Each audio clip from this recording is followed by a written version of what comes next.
Good morning, Hedgehogs. So today you're going to be making your own story map and using it to retell the story of Little Red Riding Hood using your own actions. Now, when we retell stories in class that we've learnt before, like Owl Babies and The Little Red Hen and The Gingerbread Man and The Three Little Pigs, we always use our hands to do the same actions for certain words that we use to connect parts of our story together.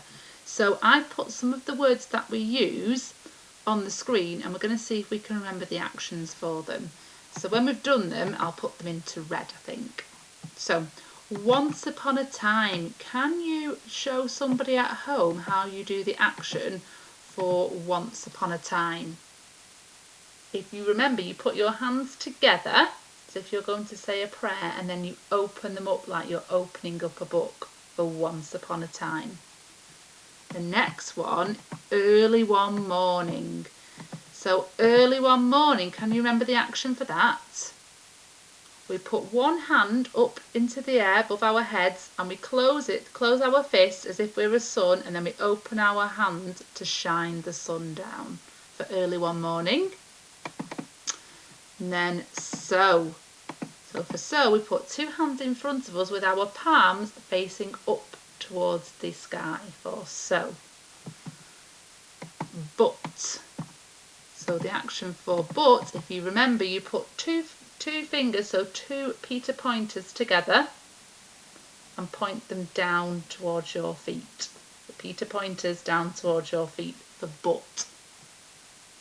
And then unfortunately, now that's a new one for us. So for unfortunately, we're going to do two thumbs down. So two thumbs pointing down for unfortunately. And then luckily, it's another new one for us. We do the opposite. We have our two thumbs and we point them up because we're glad when we're saying luckily. And then the end, can you remember the end? We open our hands as if we've got a book open and we close them. So we close the book and we put our palms back together as if we're saying a prayer. So we're closing them. So those are the actions I'd like you to try and use in your story, and you can use other actions as well. So you might want to do opening your eyes with your fingers for big eyes, and you might want to make some ears over your head with your fingers for big ears. See how many actions you can get into your story, because it makes it so much more enjoyable for somebody to watch. So I'll retell the story of Little Red Riding Hood again, and I'll try and remember to use all of those story connectives: once upon a time, early one morning, so, but, unfortunately, luckily, and the end in my story. And every time you hear one, have a go at doing the action. Okay, so that'll help you remember them for when you're going to tell your story.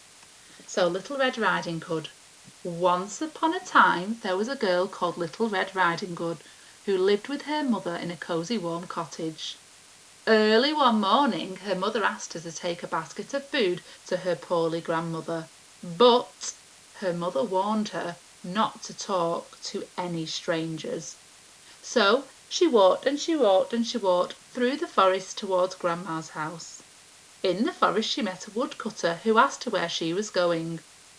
Unfortunately, a wicked grey wolf was listening from behind a tree. When she got to Grandma's cottage, she knocked on the door. And she heard a voice say, "Come in, my dear." So she went inside to Grandma's bedroom. "Oh, Grandma, what big eyes you've got," said Little Red Riding Hood. "All the better to see you with, my dear," replied Grandma. "Oh, Grandma, what big ears you've got." "All the better to hear you with, my dear," replied Grandma. "Oh, Grandma, what big teeth you've got," said Little Red Riding Hood. "All the better to eat you with," cried the big bad wolf as he jumped out of Grandma's bed dressed up as Grandma. "Ah!" screamed Little Red Riding Hood. Luckily, the woodcutter came in waving his axe and he nearly chopped off the big bad wolf's tail. The big bad wolf ran away into the forest, never to be seen again. And Little Red Riding Hood promised that she would never talk to any strangers again. The end. Okay, now today you're going to make your own story map and have a go at telling it with those actions, using some of those story connectives if you can. Remember to have a go at practicing telling the story to yourself first of all, using your story map. And your story map is there to help you, so you need those pictures in the right order because it will help you when you're telling your story. And if you can, make a video of your story and send it to me at our class email address. If not, just take a photo of your story and I'll look forward to seeing them later. Bye bye!